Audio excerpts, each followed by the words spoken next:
Hello everyone, good morning সবাইকে। শুভ সকাল। তো কেমন আছো তোমরা? তো আমি তো খুব খারাপ আছি, যেহেতু এখানে প্রচুর গরম পড়েছে। আর দেখো, সকাল সকাল এসেছিলাম ডাক্তারের কাছে, যে শরীরটা খুব উইক লেগেছিলো আর ভেবেছিলাম কিছু ওষুধ দেবে, কিন্তু দেখো এখানে আসার সাথে সাথেই আমার স্যালাইন চলছে এখনও। আর বসে বসে আমি স্যালাইন নিচ্ছি। কত শুয়ে থাকো, মাথার বিরাট যন্ত্রণা।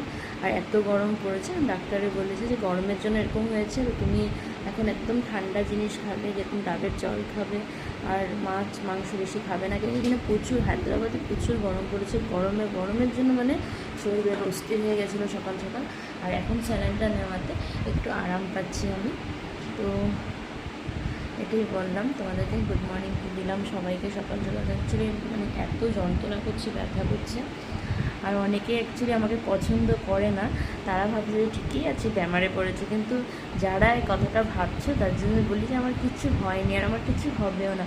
বলে না ভগবান, যদি যার সাথে ভগবান থাকে তার সাথে কোনোদিন কিছু হয় না। তো আমার সাথে তো আমার বাবা লোকনাথ আছে, তার জন্য বাবা লোকনাথ দেখো আজকে আছে বলে আমি বসে বসে স্যালাইন নিচ্ছি। কে বসে বসে স্যালাইন নিয়েছো আমাকে বলবে। আমি কিন্তু আজকে এখন বসে বসে স্যালাইন নিচ্ছি, কিন্তু আমার কিছু হয়নি।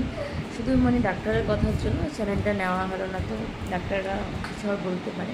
তো টাটা সবাইকে, বাই বাই।